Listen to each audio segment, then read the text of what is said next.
भी जानने की कोशिश कर रही थी कि यह सिलसिला आखिर कहां जाकर रुकेगा, क्योंकि आप लोग कहते हैं कि भाई पंडित जवाहरलाल नेहरू की मंशा को पूरा करने के लिए इतिहास को अलग तरीके से लिखा गया। बार बार होता है इसका जिक्र कि बाएं हाथ से लिखा गया इतिहास, यानी वामपंथी इतिहासकारों ने कुछ अलग ही इतिहास पढ़ा दिया हमारी एक पूरी की पूरी जनरेशन को। तो क्या इतिहास को, हिस्ट्री को रीराइट करने की तैयारी है? देखिए, एक तो होता है हिस्ट्री को बदल दिया गया, एक होता है टोटल झूठा इतिहास पढ़ा दिया गया। टोटल।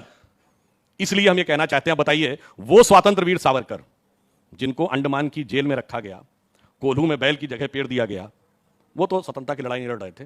जिनके लिए अंग्रेजों ने कहा इसको नहीं छोड़ना है, ये बहुत बड़ा खतरा है, और जो जेल में रह रहे थे, जलवाए जलाल से रह रहे थे, खाने पीने की सुविधा थी, इतना ही नहीं, किताब लिखने के लिए सेक्रेटरी भी था और वॉलीबॉल खेलने की भी सुविधाएं थी। जिनके लिए अकबर इलाहाबादी ने लिखा था, कौम के गम में खाते हैं डिनर हुक्काम के साथ, रंज लीडर को है बहुत मगर आराम के साथ, और जिनके वॉइस रॉय के परिवार के साथ अत्यंत मधुर संबंध थे। 1948 में शिमला में छुट्टी मनाने गए थे, आफ्टर इंडिपेंडेंस छुट्टी मनाने शिमला में, वो लड़ाई लड़ रहे थे, और जो संघर्ष कर रहे थे वो लड़ाई नहीं लड़ रहे थे। इस पर तो मुझे वही लाइन ध्यान आती है, वो जब आज क्रेडिट लेने की कोशिश करते हैं कि भाई कि नौरंग ये सियासत दौरा, तो देखिए कि मंजिल मिली उन्हीं को जो शरीके सफर न थे।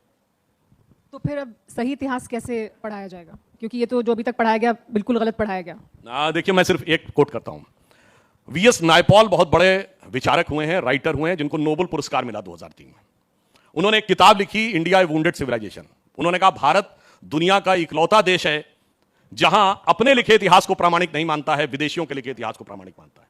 और कहता है उससे भी बुरा यह है जो विदेशियों में भी उन विदेशियों के लिखे इतिहास को प्रामाणिक नहीं मानता जो इसके दुश्मन रहे, नहीं रहे, जो इसके दुश्मन रहे, जिन्होंने इस पे हुकूमत की, उन्हीं के लिखे इतिहास को प्रामाणिक मानता है। ऐसा विचित्र देश हमने कहीं नहीं देखा होगा। उन्होंने उदाहरण दिया कि दुनिया में कहीं लड़ाई होती है दो राजाओं में, तो एक ही को महान माना जाता है और दूसरे को नहीं, चाहे कोई जीते हारे। उसने कहा यहां जनता महाराणा प्रताप को महान मानती है और किताबों में अकबर महान है।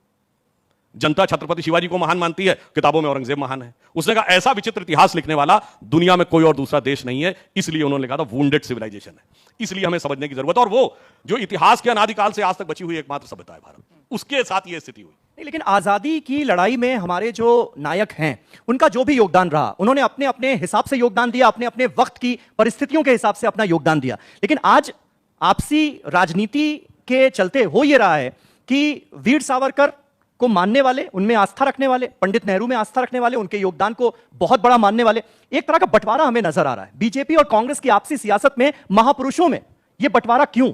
देखिए, यह बंटवारा पहले नहीं था जब तक आप समझदारी के साथ राजनीति कर रहे थे। मैं उदाहरण देना चाहता हूं।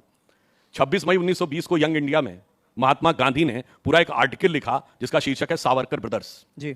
और उसमें उन्होंने लिखा कि बहुत आश्चर्य की बात है कि इतने महीने गुजर जाने के बाद भी क्षमादान सबको मिल गया है, परंतु इनको नहीं दिया जा रहा है। इनमें से एक, ये गांधी जी के वर्ड हैं, विनायक सावरकर से मैं लंदन में मिला, मेरी नजर में वो बुद्धिमान, बहादुर, चतुर और देशभक्त हैं। ये गांधी ने लिखा है, बहादुर, चतुर और देशभक्त हैं। और आगे उन्होंने क्या लिखा, ब्रिटिश साम्राज्य की बुराइयों को उन्होंने मुझसे कहीं पहले समझ लिया था, मगर ये गांधी को तो समझ में आया, राहुल गांधी को नहीं समझ में आया, तो इसके लिए हम क्या कर सकते हैं?